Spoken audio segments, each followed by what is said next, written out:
At mayroon tayong communion at ito po ay ating pararangalan ng Panginoon. At before that, mga kapatid, meron tayong magandang pag-aaralan ngayon tungkol dito sa salita ng Diyos, kung saan ito po yung sinasadya natin na every Sunday po, makinig muna tayo ng salita ng Diyos, sapagkat ito po ay napangalaga po, ang salita ng Diyos mga kapatid.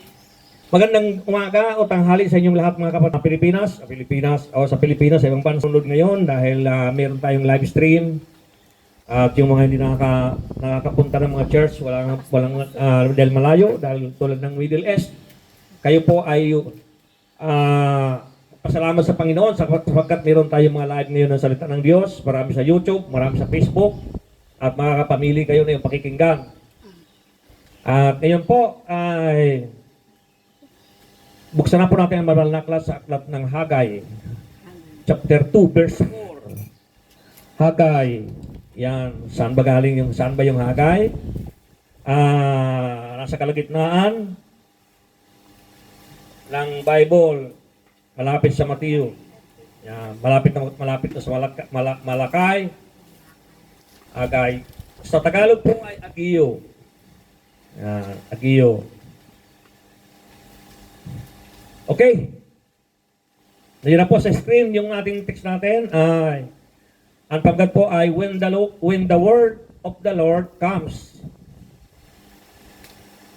When the word of the Lord comes, yung salita ng Diyos daw ay dumating. Basahin mo natin yung text natin sa Hagay. Sabi dito sa Tagalog chapter 2 verse 4. Ngunit huwag kayong mawala ng pag-asa. Lakasan ninyo ang inyong loob at gawin ninyo ang aking templo pagkat ako'y sumasa inyo. Amen. Palapakan natin pagkabasa ng salita ng Diyos, mga kapatid. At sabi po ng Panginoon, huwag daw tayong mawala ng pag-asa. Sabi dito sa isang outline natin, ngayon may magpakalakas ka ngayon, King James pala ito. O Zorobabel, sabi ng Panginoon, at magpakalakas ka, O Joshua, na anak ni Josadak, na pangulong saserdote, at magpalakas kayo, buong bayan sa lupain, sabi ng Panginoon, at kayo'y magsigawa, sapagkat ako'y sumasa inyo, sabi ng Panginoon ng mga hukbo. Sabi, who are these people? Sabi dito mga kapatid, who are these people? Hagay, the special messenger from heaven and one of the minor prophet of the Old Testament. Naintindihan niyo mga kapatid? Si Hagay daw ay isang messenger from heaven and one of the minor prophet in the Old Testament. Zerubbabel, the commander-in-chief, si Zerubbabel mga kapatid of the Jews. Joshua, the high priest of the church. Bakit ganito mga kapatid yung ating pag-aaralan ngayon? Sandali ipag-pray mo natin yung mga nanonood pala. Hindi pa tayo nag-pray. Nag-pray tayo kanina kaya yung mga nanonood, pag-pray natin. Salamat Panginoon sa oras na ito. Itutuloy po namin ang aming pagkikinig. Pagpalain mo mga aking mga kapatid na kung saan sila po ay mayroong desire sa puso na maintindihan po yung salita. Kaya pagpalain mo sila, basbasan, at paintindihan nila, Panginoon, ipanaw po sa kanila ang iyong salita. Sapagkat ito ay napakalaga. Kaya kami narito upang alamin o intindihin o nawain ang iyong salita kung bakit nga ba kami nalilingkod sa iyo. Maraming salamat, Panginoon. Tapain dalangin sa pangalan ni Jesus. Amen. So, mga kapatid, sabi dito, sa ating binasa, sa verse 4, ngunit huwag kayong mawala ng pag-asa, lakasan ninyong inloob, at gawin ninyong ang aking templo pagkat ako'y sumasa inyo. Bakit mga kapatid? Ito'y sinabi ng Panginoon na gawin yung templo. Bakit pinagawa yung templo? Bakit? Bakit nga ba pinagagawa yung templo ng Panginoon? Alam mo bakit? Kasi sira na yung templo. No? Yung templo ito mga kapatid, in literal natin, ito po yung talagang templo ng Israel, yung sambahan doon, ay talagang ito yung templo na kung saan sinisilungan ng mga tulad ng templo natin, di ba? Templo natin, di ba? Ang ating templo ay trapal. Yan. Ang Panginoon di nakatingin doon sa yero o gold ang bakod mo, hindi nakatingin doon ng Panginoon, kundi nakatingin doon sa templo, na number 1 templo ngayon, yung templo ngayon ng dumating ang Panginoong Isus. Mamaya masagasaan, makukuha natin yun mamaya. Yung templo natin, yung ating puso. So, dito mga kapatid, sa ating topic ngayon, ay maliwanag na sinabi dito na kaya pinahayos ng Diyos ang templo ng simbahan o templo o building doon sa Israel dahil sa sira. Nawasak. Kaya sinabi niya dito na ayusin nyo. Ayusin nyo sapagkat ako isa sa inyo. Di ba? So ito, mga kapatid, sabi dito, gawin ninyo ang aking templo pagkat ako isa sa inyo. Napakahirap yung mga kapatid na gumagawa ka ng templo o gumagawa ka ng bagay na walang Diyos. Di ba? Ito mismo, ang Diyos mismo na ako. Gawin nyo sapagkat ako'y nasa sa inyo. Di ba? Parang ganito yung mga kapatid, kung ita-translate natin doon sa spiritual. Ayusin mo ang iyong templo. Baka merong nakalagay dyan na direksyon natin, basura. O, ano yung basura na yon? Yung unforgiving spirit, hatred, galit, sa puot, inggit. Yan po ay isang nakakasira sa templo. Kaya ang gusto ng Diyos, ayusin sapagkat ako'y sa iyo. Hindi mo maayos yan, kapatid, kapag wala ang Panginoon. John 15:5, apart from me, you can do nothing. Si Lord nagsabi niya, mga kapatid, wala kayong magagawa kung kayo hiwalay sa akin. Kaya napakaganda dito, mga kapatid, dahil mismo ang Diyos mismo nagsabi dito sa pamagitan ng propeta na kung saan ngunit huwag kayong mawala ng pag-asa, lakasan niyo yung loob. Paano manghihina sila? Akala nila walang bibigay sa kanilang materyales, wala nang tutulong sa kanila. Pero hindi, pinalakas sila ng loob ng Panginoon. Kaya sabi ng Panginoon, lakasan niyo yung loob at gawin ninyong ang aking templo. Ano ng templo ng pinapagawa ng Diyos? Yung kanyang templo. Yung kanyang templo. Yung puso mo. Di ba puso mo pumapasok doon ang Panginoon? Di ba? Sa nakatingin ng Panginoon, sa puso, hindi doon sa matsunurin o panglabas na nyo. Di ba? Napakaganda mo, napaka-macho mo. Hindi nakatingin doon ang Diyos, kundi nakatingin ang Diyos doon sa puso. So, ang puso, yun ang templo ng Diyos. Yung templo ng Diyos. Kaya nga sinabi doon sa Mateo 6:33 na seek ye first the kingdom of God. Asan ang kingdom ng Panginoon? Ang alang lilipat ka sa langit. Nandun pastor sa langit, di ba? Nasa langit naman talagang kingdom. O, lilipat ka doon? Paano mo unahin yun? Seek ye first the kingdom of God in His righteousness, yung kabanalan mo, in His righteousness, and all these things shall be added unto you. Ano yung mga things na yun, mga kapatid? Yung mga binibitbit natin, dinadala natin sa church, yung ating mga pinakakain sa pamilya natin, yung ating mga dinungsuot na damit, yung lahat ng ating itinutulong sa ating mga mahihirap na gusto natin tulungan. Tayo mahirap din, pero ang mahirap sa Panginoon, talaga nakatulong siya. Kaya mga kapatid, mapansin mo, na talagang dito sa ating topic, ay maliwanag dito na kung sino raw itong mga taong ito. Who are these people? Diba? Ipiniliwanag niya si Haggai daw, special messenger from heaven. Diba? Special messenger. Ako kaya, hulaan nyo na lang ako. I-commit nyo na lang kung alam nyo kung sino ako. Yan. I-commit nyo na lang. Wala kong mabasang commit yan. Hindi sabihin, hindi nyo alam. O si Haggai na lang commit nyo. So sabi dito, Haggai, the special messenger from heaven. Patay na si Haggai Patay na si Agio. And one of the minor prophet in the Old Testament, Zorobabel. Di ba? Zorobabel. Hindi pala, si Haggai pala yun. Zorobabel, the commander-in-chief of the Jews. Siya ang commander-in-chief. Anong commander-in-chief? Sino ang commander-in-chief sa atin ngayon? Si Marbel. Si Marbel. Assistant niya ngayon, si Dilbo. Yan si Dilbo sa Labaw. Kaya hindi makahuli-huli.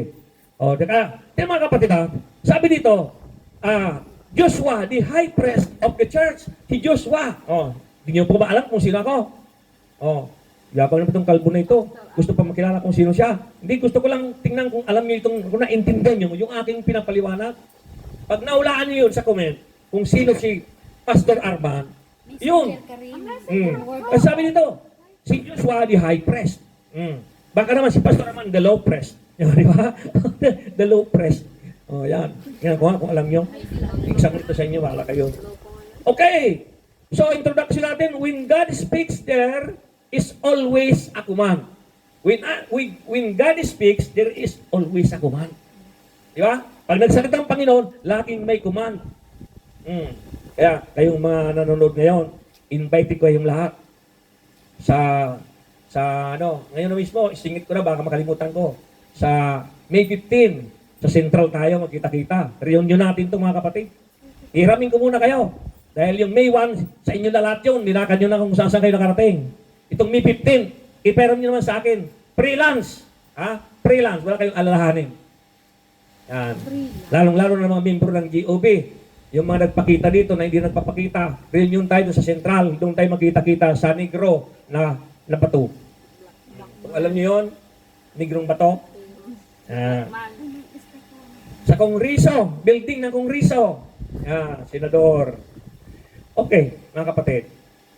Ito ay napakaganda sapagkat ay itong topic natin ito ay paparating na tayo doon sa nagugutom na. Alauna na kasi. Alauna na.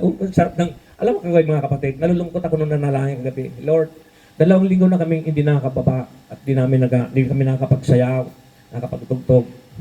So, ngayon pangatlo bukas. Pag-ising kanina, pasang-basa dito. Ay, talagang walang tigil ang ulan. Pero kung tingnan ko doon sa sa Google, parang lumuluha lang siya, patak-patak yung nakita ko sa Google. Pero nung Saturday, talaga malakas ang ulan. Sabi ng Panginoon sa akin kaninang umaga, you don't know me. My ways are not your ways. In my thought at not your thoughts. Follow me. Maglagay ka ng tent. Tutulungan kita. Yan yung templo, di ba? O, di ba? Every Sunday, ginagawa kong templo. Iba naman itong templo sinasabi dito, mga kapatid. O, di ba? Nagawa natin yung templo. Yan, umiinit na. Baka kulang kayo sa electric pan. Marami sa loob ng electric pan. Di tayo pabayaan ng Panginoon. In my God shall supply all your needs. Di tayo pabayaan ng Panginoon. Pero alam niyo, kapatid, may chismis ako sa inyo. Noong Miyerkules, atin lang ito Noong Miyerkules, nagtaka ako for the first time. 3 years na ako nagla-live. Akalain mo ba naman yung pinaka-big boss ko na nagpirma sa akin? Nanood. Nanood talaga siya. Hanggang sa natapos, nakita ko yung pangalan niya. Ang masakit dito, noong matapos ng live ko, na-delete ko lahat. Kaya, sabi ko, ay wala na. Kasi nagloko yung ating cellphone. Kaya yung isa, nagloko, kabisado, masyado, di na-delete lahat. At anyway, nanonood na yung boss ko. Kaya ini-English ko Ini-English ko, kahit na Tagalog ang preaching ko, ini-English ko. Kaya napansin nyo nung Sunday, Wednesday ko nanood kayo, makikita nyo doon na ini-English ko na, follow your employer. Oh, di ba? Lakas ng salita, follow your employer. Ha? Oh, di ba? Hindi pa rin siya umalis. Okay, kaya mga kapatid, mapansin nyo na sabi ko, Lord, itong boss ko, total pa rin naman kami marunong English.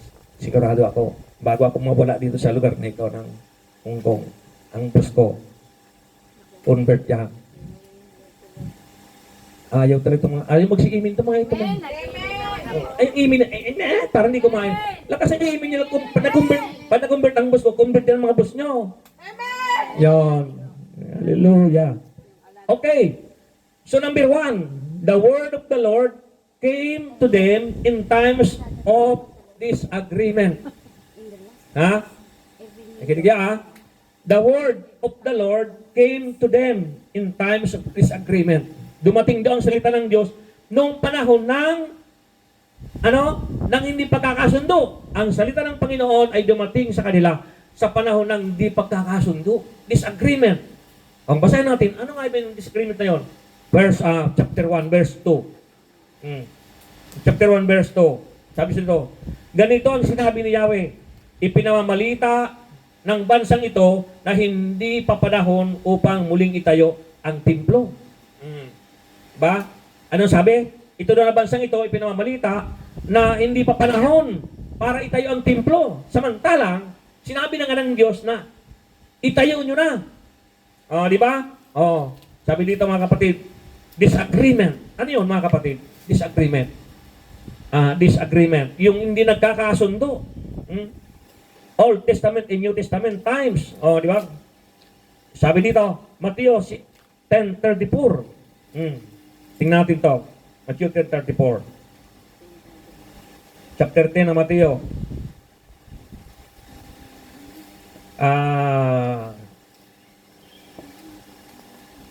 Verse 34 to 36. Basahin natin mga kapatid. Huwag ninyong isipin na parito ako upang magdala ng kapayapaan sa lupa. Naparito ako upang magdala ng tabak, hindi kapayapaan.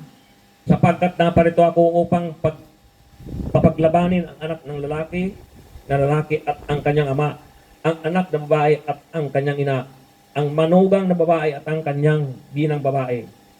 At ang kaaway ng isang tao ay ang kanya na ring kasambahay. Yan. Naintindihan niyo ba yung mga kapatid?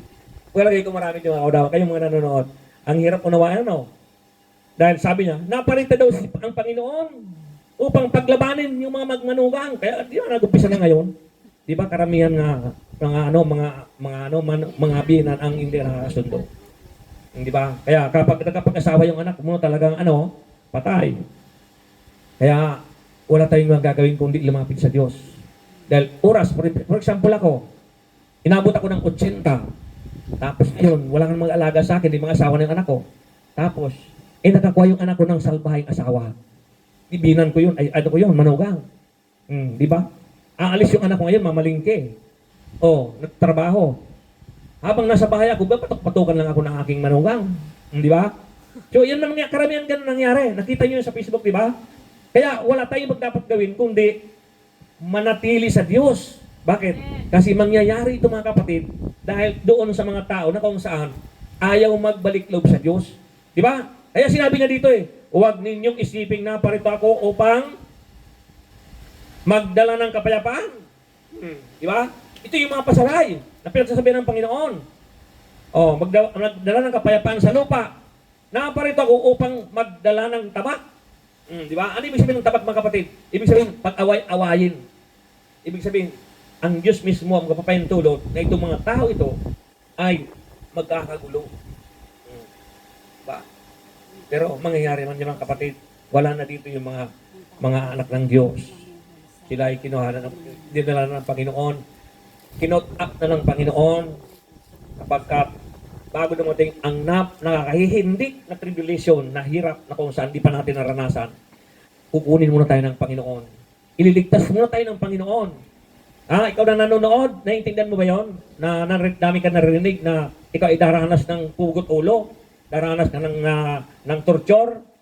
Hindi ka daranas kung ngayon mismo, inumpisa mo na yung pagbalik loob sa Diyos, yung paglilingkod sa Panginoon. Hallelujah. Hindi ka daranas noon. So, sabi dito, we cannot deny the fact that there is a serious sin for individual. That's the sin of disagreement of interpersonal relationship. Di ba? Interpersonal relationship. Disagreement of Judea in Syntyche. Syntyche. Basahin natin Philippians 4:2. Yung mga disagreement sa Bible. Baka sabihin nyo walang disagreement sa Biblia. Philippians 4:2. Sabi dito mga kapatid, Judea, Syntyche, nakikiusap ako sa inyo. Magkasundo na kayo bilang magkapatid sa Panginoon. Di ba? Yung si Paul, mga kapatid, nung araw, nakita niya rin yung mga miyembro niya. Ito si Judea sa Syntyche ay laging nag-away. Parang dito rin sa atin, buti rito, nagkakaroon tayo ng unity. Walang laging nag-aaway. Di ba? Sa maraming church, marami yan mga kapatid. Sa maraming church, marami. Kaya sinabi ni Paul dito, sa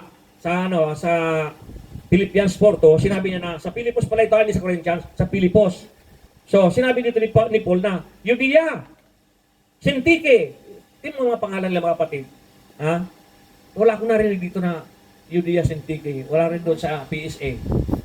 Judea. Nakalimutan nila nga dito. Kasi Judea sa Syntyche, lagi mag-away.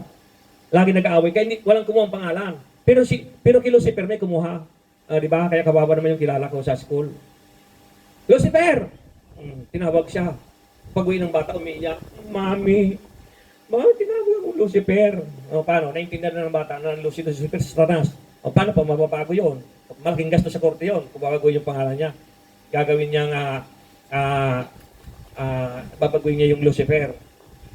Kaya may kumang pangalan doon. Bakit? Dahil sa ating kakulangan sa ating pag-intindi. So, sabi dito mga kapatid, ito pa, disagreement of the believers at the Corinthians church, disagreement of Kleos, household. Ito, domestic helper natin ito, household 1 Corinthians 1:11. Tingnan natin. 1 Corinthians chapter 1, verse 11. Tingnan ko. Sabi dito,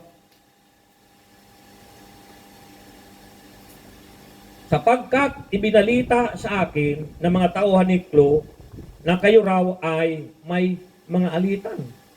May nagchismis na naman kay Paul. May nagsumbong kay Paul. May nagsumbong na member. Sabi to, sapagkat ibinalita sa akin ni Klo. Talagang ng tauhan ni Klo pala. Sapagkat ibinalita sa akin ng tauhan ni Klo. Hindi binanggit ni Paul yung pangalan ng nagbalita. Marites kasi yun. Na kayo raw ay may mga alitan. Sa Corinthians yan, mga kapatid. Ibig sabihin, talagang nakakarating kay Paul yung problema, yung mga disagreement ng mga miyembro. Pero pa dito, disagreement of Galatian Church. Philippians, Corinthians, Galatian. Tingnan natin yung Galatian 5:15. Galatian 5:15.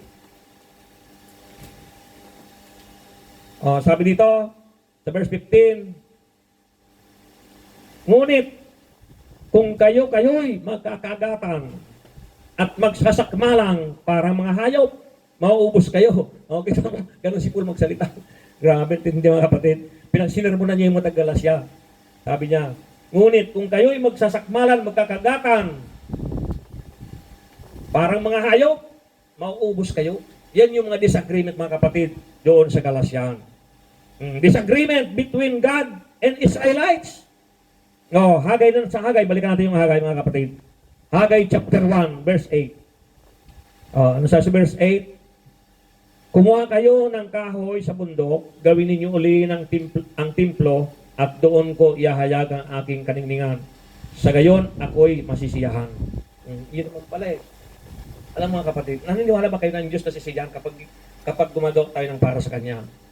Yan din mo siya na mismo nag-offer na gawin niyo yung templo ko para masiyahan ako. Di ba? Disagreement yun. Doon sa verse 2, yung binasa natin kanina. Ganito ang sinabi ni Yahweh. Pinamamalita ng bansang ito na hindi pa panahon upang muling itayo ang templo. Di ba? Disagreement na naman yun, mga kapatid. Maging sa Amos 3:3, can walk together unless they are agreed. Makakalakad ba yung dalawa kung hindi sila magkakasundo? Ganyan mga kapatid, yung disagreement na nangyayari ngayon. Ito'y lagana po sa church. Kasi kung ang disagreement kasi, kaya lumalaban yung isa, kasi nga, nasusulusula ng kaaway. Yun ang disagreement. Kaya, hindi mawala yan. Ngayon, tayo naman ang mga naglilingkod sa Panginoon, alam na natin yung ating kaharap, ay may kailang pangunawa, tayo na lang ang mag-adjust, tayo na lang ang umunawa. Kasi kung pareho kayong magsasakmalan, sabi ni Paul, pareho kayong magsasakmalan, itinulad tayo sa hayop So kailangan, halimbawa kami ni Sister Nel, lagi nagtatalo. Kailangan ng isa sa amin magpapakumbaba na. Dahil pag oras na sinasagot ko lagi siya, sinasagot niya rin ako, wala kaming pagkakaiba doon sa Corinthians na sinabi ni Paul na parang mga hayop na nagsasakbalan. Kaya kung talagang matured Christian ka na kapatid, lalo ikaw na nangangaral na, kung matured ka na, dapat ikaw na mismo ang magpapakumbaba. I-adjust mo na yung sarili mo. Dahil ang gusto ng Diyos, yung magpapakumbaba. Nakita mo si Jesus, di ba? Nung si Jesus ay torturin Kung tutusin, kayang-kaya niyang paulan na ng bato yung mga yun, yung mga kidlap, yung mga pumatay sa kanya, yung mga nagtutur sa kanya. Hindi niya ginawa yun Di ba? Ano sabi ng Panginoon? Ama, patawarin mo po sila sapagkat sila'y bulag. Nagulat ka na naman, ano? Sabihin mo naman, nag-comment ka, Pastor, wala naman siya yung bulag. Hindi, ginigising lang kita dahil tanghali na. Hindi bulag ang pagkasabi. Sapagkat sila'y, ano? Walang alam. Yon, hindi bulag. Walang alam. Yan, kita mo, marami may alam dito. Kaya purihin ang Panginoon, mga kapatid. Yung, praise the Lord. Number 2. Yan, number 2 na. The word of the Lord came to them in times of spiritual sleep. Ang salita ng Panginoon ay dumating sa kanila sa panahon ng spiritual na pagkakatulog. Yan. Pagkakatulog. Basahin natin yung 1:14 sa verse 14. Sinabi ni Ageo, ganyan din ang kalalagyan ngayon ng mga Israelita sa harapan ni Yahweh. Nahahawa sa karumihan nila ang anumang handog nila. Yun yung sinabi doon sa 1:14. So, spiritual sleep. So, there are signs of spiritual sleep. Signs. Ano yung sign ng mga spiritual sleep, mga kapatid? Yung natutulog na Kristiyano. Hindi yung tulog dito sa pangangaral. Ibig sabihin, nakakatulog ka lagi, nakakalimutan mo sa salita ng Diyos. Hindi mo na naalaala yung mga pinag-aralan mo nung mga ikaw ay tawagin ng Panginoon, iligtas ka ng Panginoon, sa sakuna, na nakatulog ka na naman ulit. So, there are signs of spiritual sleep. Una, comparison. Comparison. Chapter 2, verse 3 ng Hagay. Ano sa verse 3? Sino sa inyo ang nakakita sa kagandahan ng timplong ito noong una? At ano ang hitsura nito ngayon? Hindi mas mabuti pang wala. Ibig sabihin, napakapangit. No? Sabi mismo ng dito sa verse 3, di ba? Kung nakita nyo yung templo noon, di mas mabuti pang wala. Ibig sabihin, napakapangit na talaga ngayon. Kaya talagang gumawa ng paraan ng Panginoon. So nagkaroon ng comparison sila. So, much concern of temporal things rather than spiritual things. Sabi sa letter B, much concern of temporal things rather than spiritual things. Verse 6 ng chapter 1. Basahin natin, verse 6, chapter 1. Marami ang inyong inaasik, ngunit kakaunti ang inaani. Kumakain nga kayo, ngunit hindi nabubusog. Umiinom kayo, ngunit hindi nasisiyahan. Kumikita nga ang mga manggagawa, ngunit ang kita nila ay parang nauhulog sa buslong luputas. May damit nga kayo, ngunit hindi makaalis ng ginaw. Ayun, yung sinabi dito sa verse, chapter 1 ng Hagay, bago pinagawa ng chapter 2. Sinermonan muna ni Lord yung mga tao. Di ba? Kasi siraw templo ng Panginoon eh. Tapos tayo marami tayong ito na nga sinabi. Marami daw tayong income. Saan pupunta? May damit na kayo, ngunit hindi makaalis ng ginaw. Di ba? Kita nyo, mga nakalider pa dyan eh. Naglalakad, gano'n. Di ba? Ang nakalider na yun ha. So, tiyan mga kapatid ha. Tiyan mo yung verse 8 ng chapter 2. Chapter 2, verse 8. Sapagkat ang ginto at pilak ay akin. Di ba? Kay Lord lahat yun, mga kapatid. Sabi niya sa verse 8, sapagkat ang ginto at pilak ay akin. Pag kinabing spiritual sleep, ibig sabihin, pinabayaan mo yung templo ng Diyos o pinabayaan mo yung iyong tungkulin sa Diyos. Iyon ang ibig sabihin ng spiritual sleep, natutulog. Di ba? Sabi nito, slothfulness. Proverbs 6:9-11. Hanggang kailan matutulog ka? Tamad. Kailan ka babangon?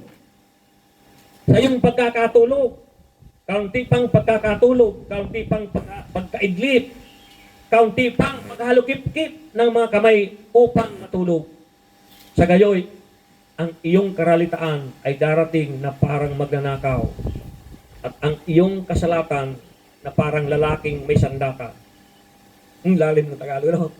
King James, yun mga kapatid. Proverbs 6, 9, 11. Tingnan natin sa ginagamit nating mabuting balita. Proverbs 6, 9, 11.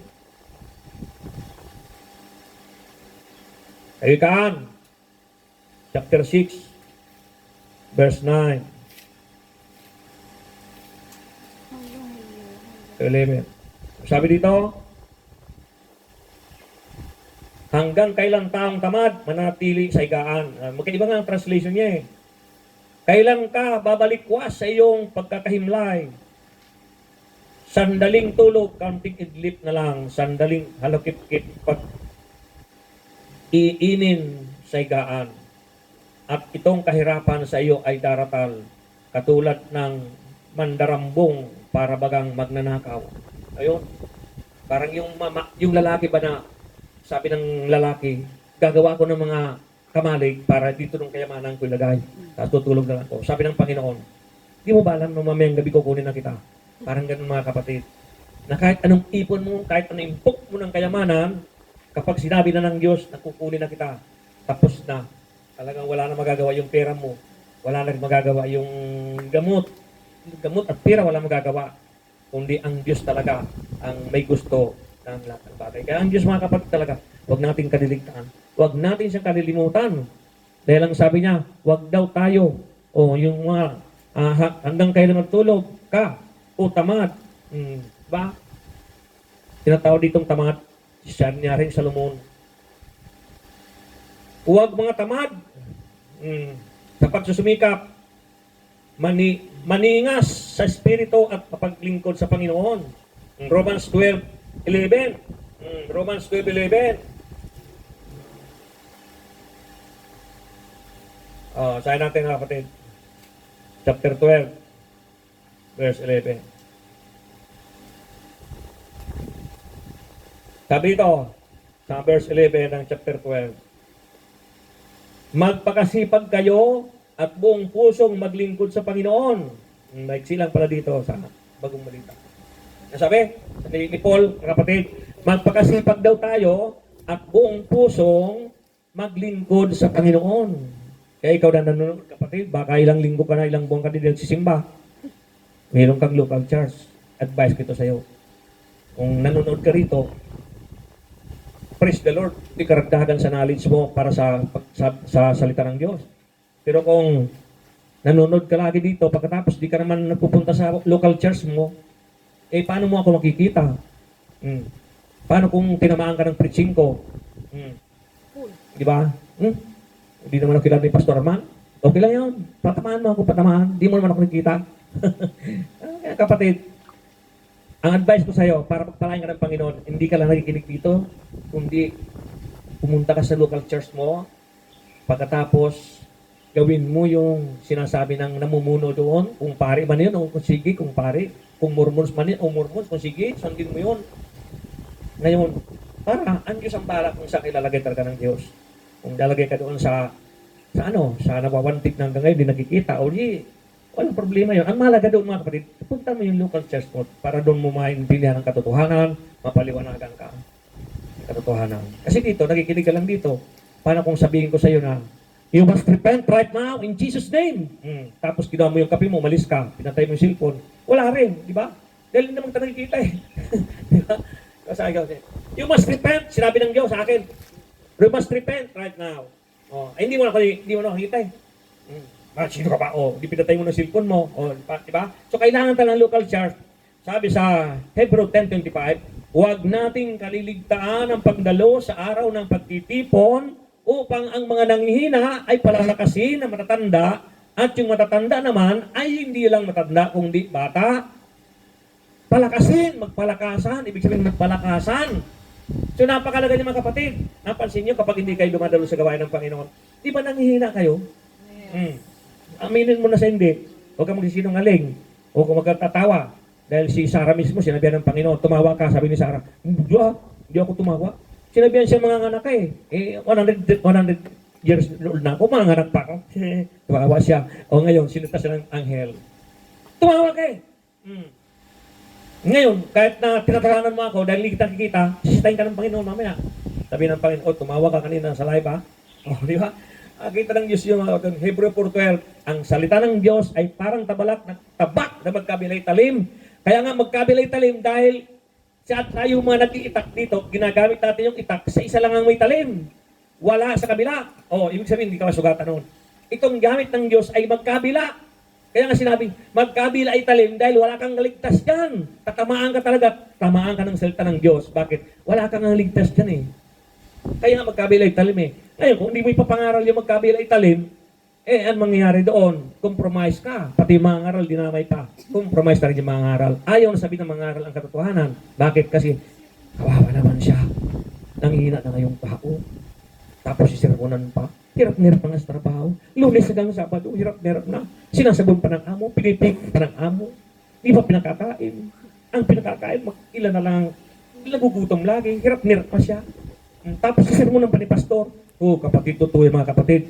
Tanggapin mo yung sermon ko. Maniwala ka sa akin. Pagdating sa employer mo, pakakainin ka ng masarap ng amo mo. Pagpapalain ka ng amo mo. Bakit? Kasi ang Diyos ang lahat ng bagay. Diba ba? Kaya, kung piprinuhan ko yung bibig ko para kung baboy, lagyan ko ng alambre para tumigil na ako sa pagsalita ng katotohanan. Para sabihin ko na, baka mag-aalit sa atin si Sam. Bilang, 2 taon na, 3 taon na ako nagla-live eh. May nanonood pa rin eh. May nanonood. Hanggat may nanonood, ibig sabihin, naiintindihan nila yung salita ng Diyos na kahit masakit sa kanila, tatanggapin nila. Pag wala na nanonood, ibig sabihin, ay ikaw na magdasal na nag-preach. Ikaw na nagla-live stream. Ikaw na magdasal. Baka sa iyong problema. Baka sa akin ang problema. Di ba? Kaya ako na magdadasal. Pag wala na nanonood, wala na. Pero pa naman nanonood eh. Nagdi-decrease nga lang. Dati 150, 200, ngayon 100, ngayon minsan 80, minsan 60, ngayong linggo 20. Bukas, yung 20 na yun, aabot na yun ng 150. Ngayon, is-earn ngayon ni Sister Nell. Di ba? Inaabot ng 200 plus. Di ba? Praise the Lord mga kapatid. Kaya kayong mga nanonood ng sermon ito, kung kayo nakukundig sa puso nyo, talagang totoo ang sinasabi ng salita ng Diyos galing sa Biblia, i-share nyo sa mga kamag-anak nyo para hindi na kayo mahirapan sa mga kamag-anak nyo. Dahil pagdating ng araw, pagdating sa langit, yung praise and worship natin kanina sa langit, di ba? In-exhort ng ating song leader, yung praise and worship natin. Bago tayo praise and worship, sinabi ng song leader natin na ang langit ay totoo. Aakit tayo sa langit. At hindi pwede doon ang laman at ang dugo. Spiritual tayo akyat. Hindi akyat doon yung ginto na binili mo o inipon mong pera, hindi akyat doon. Hallelujah. Number 3, tapos na. Last na ito, number 3 natin. Ano na? Ayun, tamang-tama, alaon na yung media. Praise the Lord. Okay lang mga kapatid, kung alaon na yung media na. Itong number 3 naman, ang alas 3. Kinamano naman yung nasa live stream. Hindi. Alam mo, gusto kang gisingin ng Holy Spirit eh. Kasi lagi kang natutulog eh. Kasi mo na nga, nagpipreach na nga, tinutulugan mo pa eh. Pero mo yan, ilan na lang. Magdidiop ka na nga lang eh, natutulog ka pa eh. Doon ka na lang sa bahay mo magtulog doon sa kwarto mo kaysa naman punta ka sa church, pagkatapos natutulog ka rin lang. Ikaw nanonood ng live stream, natutulog ka rin lang. Bigyan mo muna ang Panginoon, bigyan mo ang Panginoon. Pagbigyan mo muna si Lord, pakinggan mo muna ang Panginoon. Kapag bigyan na anto ka, marami naman ang kapingan mo. Pastor, mahirap ang timpla. May 3-in-1 dyan. Isang kupit lang, ibuhos, kutsarang gano'n, inom. Wala na. Hindi ka na antokin. Diba? Number 3, the word of the Lord came to them in times of complacency. Complacency. Ang salita ng Panginoon ay dumating sa kanila sa panahon ng pagkakakontinto. Kasiyahan. Complacency. Kasiyahan. Sa text natin, verse 4 ng chapter 1. Yung verse 4 ng chapter 1, binasa natin kanina ito. Maganda at maayos ang inyong mga tahanan. Ngunit, pinapabayaan ninyo, wasak ang aking bahay. Diba? Diba? Ano sabi ng Panginoon? The word of the Lord came to them in times of complacency. Dumating ang Panginoon, yung kasiyahan nila. Dumating ang salita ng Diyos doon sa kasiyahan nila. Kaya sinabihan sila ng Panginoon sa verse 4, magaganda at maayos ang inyong mga tahanan, ngunit pinapabayaan ninyong wasak ang aking bahay. Tamo? Tira mo, ganda ng bahay mo, galing ka ng Hong Kong, galing ka ng Dubai, galing ka ng Japan, galing ka ng Canada, galing ka ng abroad. Ang ganda ng bahay na pinatayo mo. Ngayon naglindol. Hindi ba? Hindi nagiba yung bahay na ano, yung yero, ay yung nipa. Yung bahay mo nagiba. Oh, bakit? Kasi nga ang pinagmaliwanag dito na ang sabi ng Panginoon, magaganda ang inyong tahanan. Oh, di ba? Sabi dito sa verse 5, isipin ninyo ang inyong kalagayan. Kaya binanggit niyo na doon yung marami kayong inahasik, ngunit wala kayong naaaning. Diba? So, ilang mga kasaganang kapatid, alam nyo, gaya na lagi kong sinasabi, na talagang kapag umikat ka sa Satanas, bibigyan ka talaga niya. Pero ang kondisyon ganito, tumalikod ka sa Diyos. Talagang pagpapalain kita. Baka bigla kang yayaman. Pagdating sa Pilipinas, sikat ka. Purihin ka ng mga kapitbahay mo. Wow. Kung iyon ang gusto mo, self-glorification ang dating doon. Kaya sinabihan siya dito ng Panginoon sa verse 4 na dumating siya ang salita ng Panginoon ay dumating sa kanila sa panahon ng kanilang pagkakakuntinto, kasiyahan. Masayang-masaya sila. Bakit?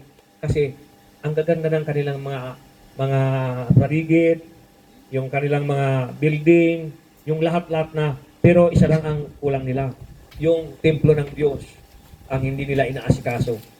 Kaya sabi dito mga kapatid sa Sipania 12:1, will punish the men who are settled in complacency. Tingnan natin sa Tagalog ito. Sipania. I-forward nyo lang yung inyong babasahin.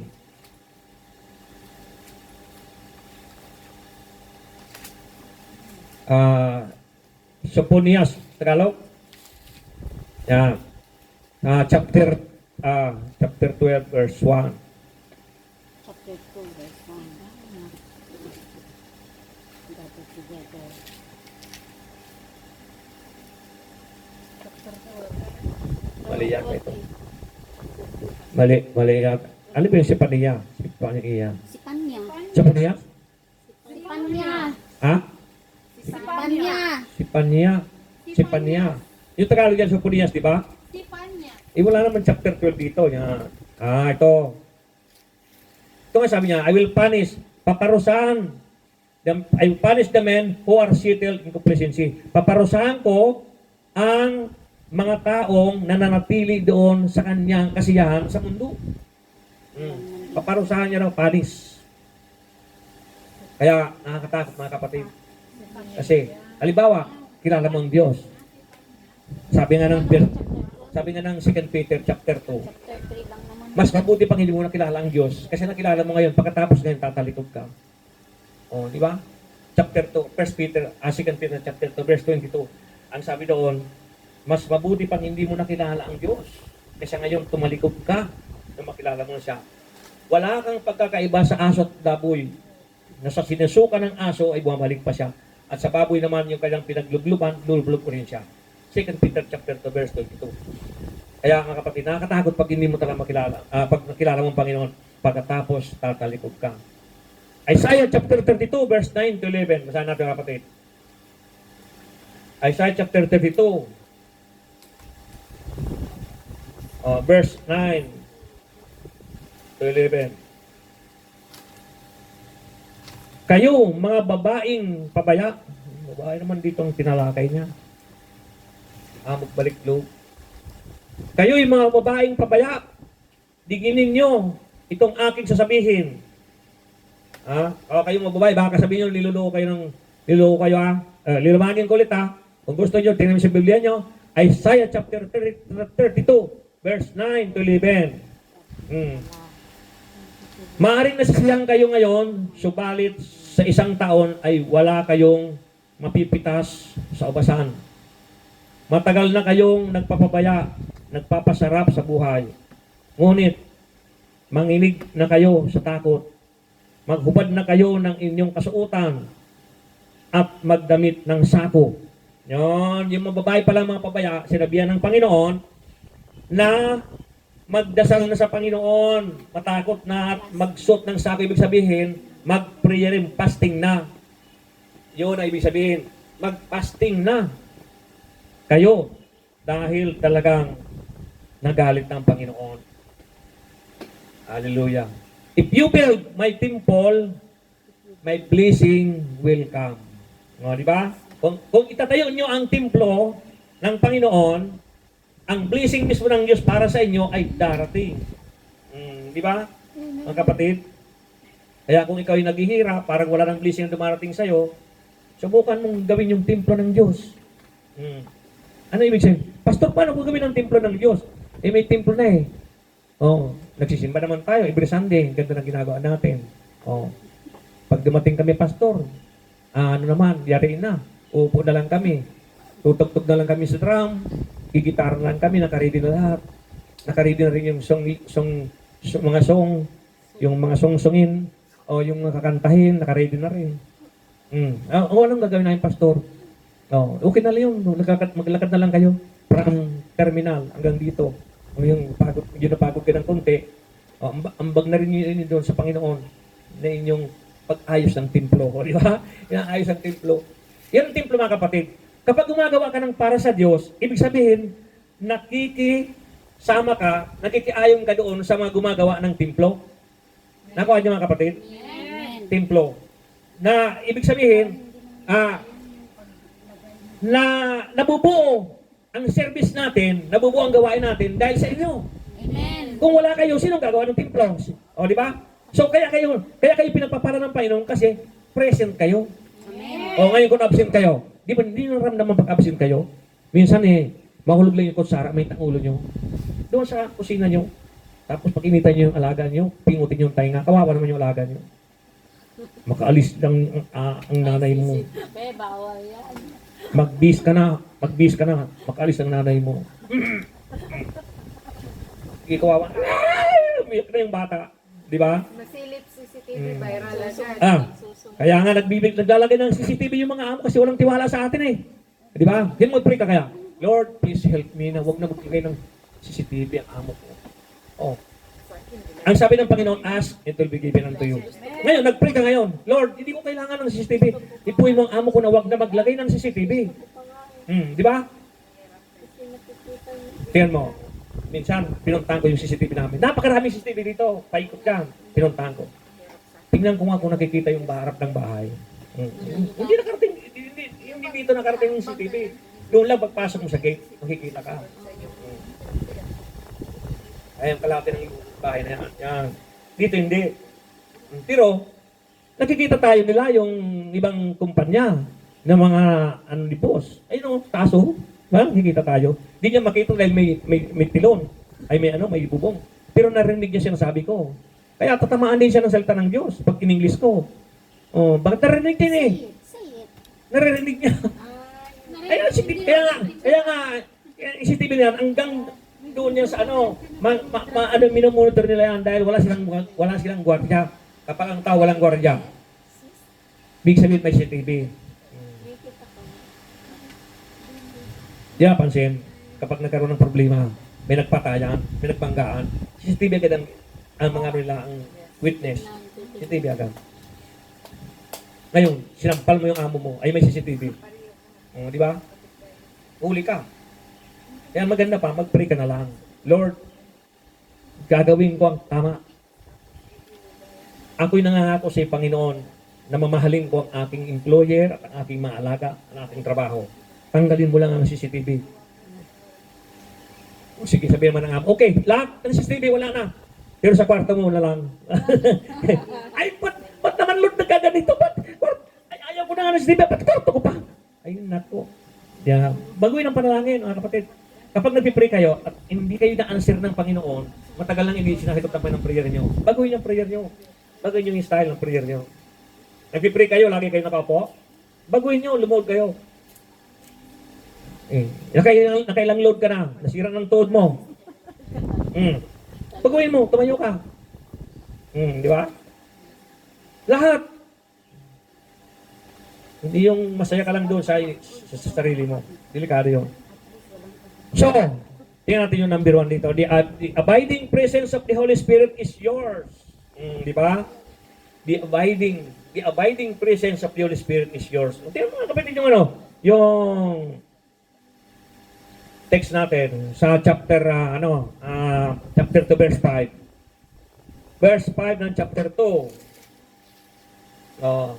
Sabi dito, tulad ng pangako ko sa inyo, nang ilabas ko kayo sa Ehipto, papatnubayan kayo ng aking espiritu, kaya huwag kayong matakot. Di ba? Yung sarap mga kapatid kapag nasa Panginoon ka. Yes. Pinaalala pa ng Diyos, pinagagawa ka lang ng templo, pinaalala pa sa'yo. Naalala ko ba nung nilabas kayo sa Ehipto? Isa ka doon sa hindi nagreklamo, kaya pinutuklaw ko sa ahas yung kasama mo. Di ba yung mga kasama mo sa Ehipto, maraming tinuklaw ng ahas? Bawat reklamo, tinutuklaw ng ahas. Yung iba, si Cory, nalibing. Magbukas yung lupa, nalibing dahil sa nagsalita ng masama kay Aaron. Yan, yung salita sa akin, yung salita ng kalbo sa akin, umi ka ng tawad, yung salita ka. Ang tagal-tagal naman ng kalbo nito mag-preach, umi ka ng tawad. Dahil baka malibing ka dyan sa kinalalagyan mo. You shall know the truth, and the truth will set you free. Sinabi ng Diyos mga kapatid. Pinalalahanan ng Diyos mga kapatid. Sinabi niya dito. Napakabuti ng Diyos mga kapatid dahil pinaalala ng Diyos para madagdagan yung ating knowledge. Sinabi ng Diyos dito. Sa verse 5, tulad ng pangako ko sa iyo, nang ilabas ko kayo sa Ehipto, papatnubayan kayo ng aking espiritu, kaya huwag kayong matakot. Papatayin yung umahabol sa iyo. Huwag mo naman ipanalangin na papatayin yung naniningil sa iyo. Huwag ganyan. Hindi Huwag ganyan. Papatayin. Si Haring Nabucodonosor. Sino ba yun? Si Paraon, nung inahabol yung mga Israelita, nasa dagat na pula na nagbukas na yung dagat, naglakad na, inahabol pa nila, pinatay ng Diyos. Si Paraon. Pinatay. So, ibig sabihin, yung kaaway mo, yung mahabol sa'yo, papatay niya ng Diyos yun. Kung nasa tama ka, nasa hulog ka, paano kung talaga may utang ka? Pagkatapos ngayon sabihin, patayin mo Lord yung naniningil sa akin. Hindi po pwede yun. Galit ang Diyos yun Makipag-usap, ayusin yun. Diba? Ganun yun. Kasi ang Diyos tumutugon sa panalangin doon sa tama, hindi yung mali. Diba? Sabi mo, Panginoon, patayin mo itong nagkukulam sa akin. Bakit ka nga kinukulam niya? Bakit ka nga kinukulam? Kasi may kasalanan ka sa kanya Kaya sabihin mo na patayin mo yun. Lord, patayin mo yung kumukulam sa akin. Hindi pa patayin ng Diyos yun. Ang gusto ng Diyos, kaya pinarana sa iyo dahil gusto magpag-ayos ang Diyos. Ay gusto magpag-ayos. Ayos kayo mga kapatid. Kasi ang magkapatid, nadaanan natin kanina yung idinulad tayo ni Pablo sa mga hayop. Kung hindi tayo sakmalan ng sakmalan, di ba? Kaya, kahit mga kapitbahay natin, huwag tayo makipagsama ng loob. Pakita nyo talaga na Kristiyano kayo Kung ang kapitbahay nyo may 2 kotse, tricycle ka lang, okay lang, walang problema yun. Kalabaw, okay lang. Di ba? Ako, kung pastor na ako ngayon, may narinig pa rin ako. Doon sa amin. Pabayaan ko yun. Bakit? Padadala ko ba yung kotse sa langit? Sa langit ang kotse. Kaya, iyan mapanggarbo lang yun, disturbo lang yun Bakit magkukotse? Bakit? Para magyabang. Tuloy yung mga pastor na mga may mga kursi ngayon, lalo na bibintangan. Yung tira ng church yun, binil ng kursi. Di ba? Lalo pa sama. Di ba? Gutom na yun.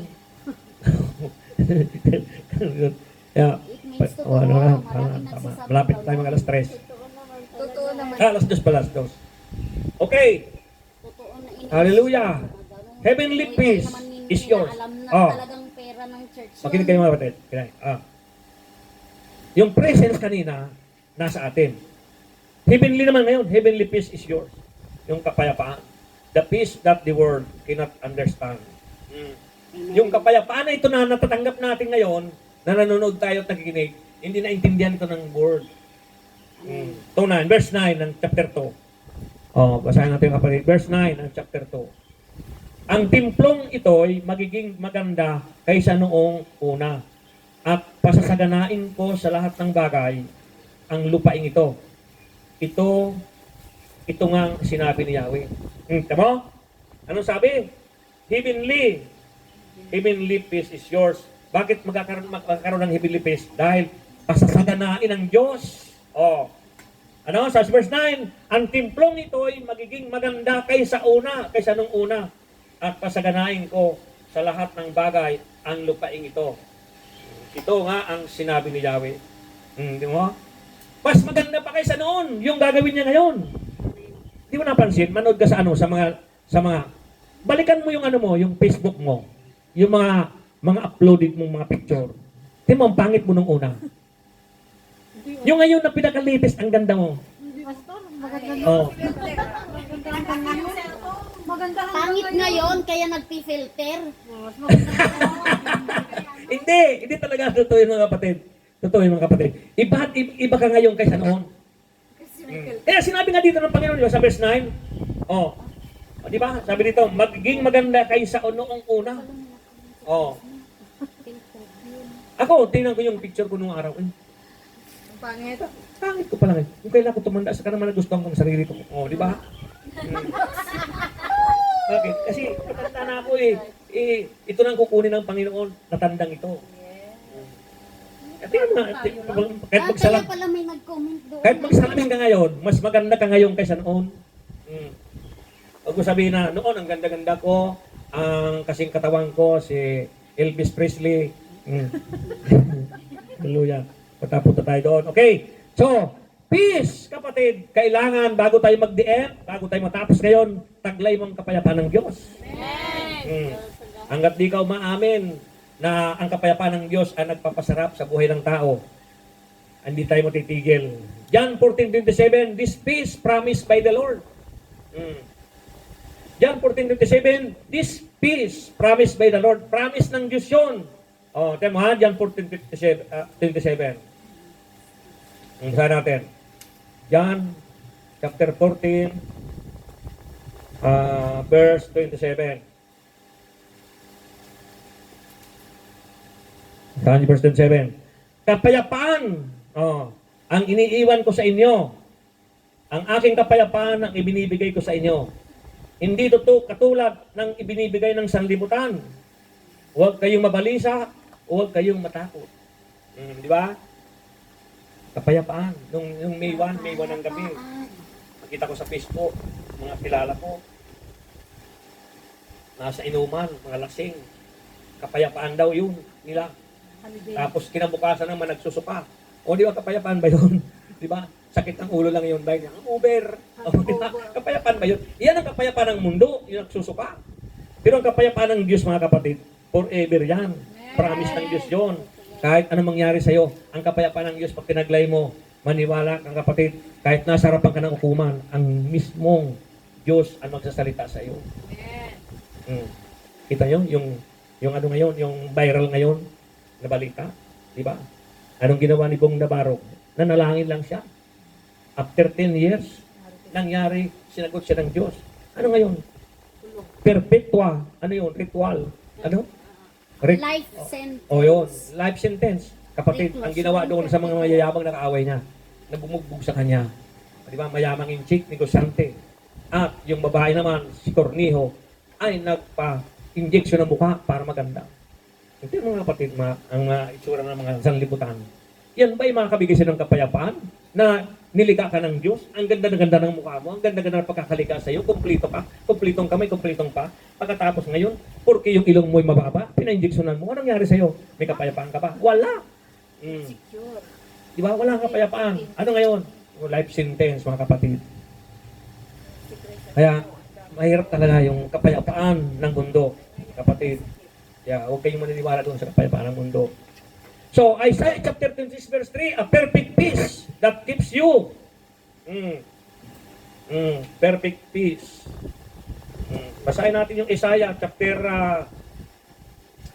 26 verse 27.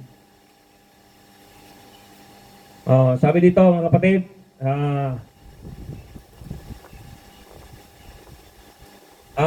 26, verse 3 pala, verse 3. Binibigyan mo ng lubos na kapayapaan ang mga taong matapat na tumatalima at nagtitiwala sa iyo. Di ba? Kapatid, Ang ganda ng pagkakasalita dito sa Isaiah. Sabi sa English, a perfect peace that keeps you. Sa Tagalog naman, binibigyan ng Diyos, binibigyan mo ng lubos na kapayapaan. Lubos, ibig sabihin, full. Lahat, full. Ang mga taong matapat na tumatalima. Matapat. Ano yung matapat? Hindi nakikitapat. Matapat. Faithful. Na tumatalima sa'yo. Kasi kung nakikitapat ka lang, wala ka masalong blessing. Oh, di ba? Lagi ko naman pinipress yun eh. Yung alulod, yan, may alulod, walang halang ulan. Di ba naalala nyo yung pumungus yung ulan dito? Dito yung isang timba. Itinabi ko isang timba. Oo, hindi nasa loob. Ang sumalo isa lang. Bakit? Kasi yung isa nakitapat lang.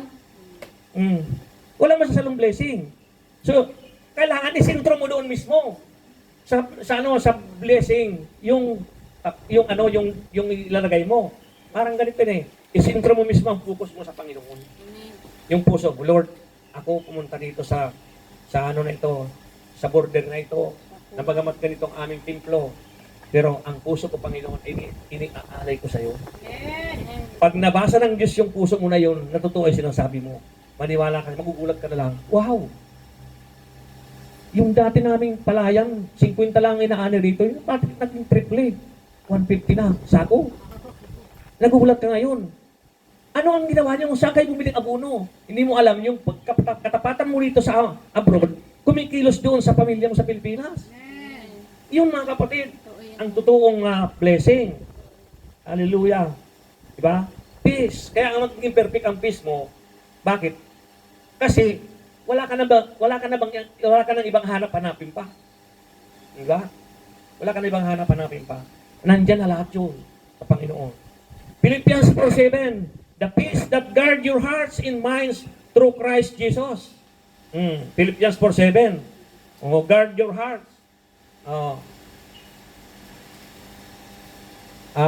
Chapter 4, verse 7. Ang sabi dito, at ang di malirip na kapayapaan. Naku, malirip ha. At ang di malirip na kapayapaan ng Diyos ang mag-iingat sa inyong puso at pag-iisip sa pamagitan ni Kristo Jesus. Nagmura ka ngayon. Nanira ka na naman. Sino nag-iingat sa puso mo? Hindi si Lord yun. Kasi, bakit Lord ganun? Kasi simba ko lang, tapos ngayon, bad galit na naman ako. Di ba? Diba? Hindi maintindihan ng mundo ngayon. Complicated talaga mga kapatid. Complicated, hindi maintindihan eh. Kasi simba mo lang eh. Natapakan na yung pamugalit ka naman. Di ba? So, pero sabi dito mga kapatid, pag nakapokus ka kay Lord Jesus, pag nakapokus ka, at di malirip na kapayapaan ng Diyos ang mag-iingat sa inyong puso at pag-iisip sa pamagitan ni Kristo Jesus. Ibigay mo kay Lord yung puso mo, huwag siya mag-iingat niyan. Pero kung kalahati lang binigay mo, Lord, pwedeng kalahati lang ang bigay mo siyang puso. O di yung kalahati lang ka na lang, Lord, o di ba? Pareho mo ng gataan yun. Yan na yung nagkakapaglaway yung ating naamoy natin niluluto. Hallelujah. Sikay na glory. Sikay na glory. Nawala ng battery. Sikay na glory in yours. I will fill your bodies with my glory. Chapter 2, verse 7 ng text natin, mga kapatid. Chapter 2, verse 7 ng text natin. Sa verse 7. Yayanigin ko ang mga bansa upang maghandog sila para sa templo. Sabi ng Panginoon, yayanigin ko ang bansa upang maghandog sila ng para sa templo. Ano ibig sabihin mga kapatid? Lahat ng bansa hipuin ng Diyos para maghandog sila para magawa yung templo. Di ba? Parang tayo yun eh. Yayanigin kayo ng Panginoon para kayo'y mag-contribute para maging hero ang ating binyo. Parang ganun yun eh. Ganun lang yun. Kaya ni pwede na kang isang banig, tugtong-tugtungin natin. Di ba? So, ganun mga kapatid, blessing yan, blessing. Matindi ang blessing ng Panginoon dito sa ating topic ngayon. 2 kinds of temple. Yan, 2 kinds of temple. Solomon's temple Body of Believers Temple. Solomon's Temple, 1 King, chapter 9, verse 1 to 3. Iyon yung Solomon's Temple, yung templo doon sa Israel. At ito naman ang body of believers, 1 Corinthians 3:16, 17. Ito'y narinig nyo lagi ito, no? 1 Corinthians chapter 3, verse 16 to 17. Sabi dito sa 16 to 17, hindi ba ninyo alam na kayo'y templo ng Diyos at naninirahan sa inyo ang kanyang espiritu? Parurusahan ng Diyos ang magwasak ng templo niya, sapagkat banal ang templo ng Diyos at kayo ang templo niya. Yun mga kapatid, ang sinabi dito sa hanggang verse 17. So huwag niyo wasakin yun. Yung mga nanigarilyo, yung mga naglalasing na parang lagi na lang nagpapagamot, iwasan nyo na yan. Dahil templo ka ng Diyos, pagkatapos lagi mong nilalagyan ng alcohol, hindi na maganda yan. Kaya may sakit tayo, pinapagamot ka natin dahil templo tayo ng Diyos. Kaya yun ang templo ng body of believers. Understand that it is the presence of Jesus that produces glory. Instead of cars, abundant blessing is yours. Ito na, wala pa tayo tapos. Instead of cars, abundant blessing is yours. Instead daw na sumpa, abundant blessing ang sa Panginoon. So, text natin mga kapatid, verse 19 ng chapter 2. Verse 19 ng chapter 2. Wala kayong isamang butil ng pagkain. Walang bunga isaman ang inyong mga ubas, igos, granada at tulibo. Ngunit mula ngayon, pagpapalain ko na kayo. Bakit? Kasi pinagawa ang templo. Kaya ikaw kapatid na nanonood, kung ikaw hirap na, parang walang-wala ka na, parang wala kang pamalingki, wala kang trabaho, gawin mo lang yung pinagagawa ng Diyos. Magbalik loob ka sa Diyos, may ka ng tawad sa Panginoon, kung may kasalanan ka. Mula ngayon, sabi ng Panginoon, pagpapalain ka na. Diba? Ask forgiveness to God. Walang imposible sa Panginoon. Napakalaman ng Diyos mga kapatid. So yan mga kapatid. Your curses turn into blessing. Diba? 1:6. Your curses turn into blessing. Hallelujah. So, you will gain God's approval. Approval na. Gain God's approval. Chapter 2, verse 23. Sabi sa 23, at sa araw na yaon, kukunin kita, Zorobabel na aking lingkod, isusuot kitang parang singsing na pantatak. Hindi kita ihiwalay sa akin, pagkat ikaw ang aking hinirang. Zorobabel. Hallelujah. Ayun, mga kapatid, ang pinakamensahe ng Panginoon na kung saan ating isabuhay, yung ating mga narinig para patuloy tayong i-bless ng Lord. Hallelujah. Tayo manalangin.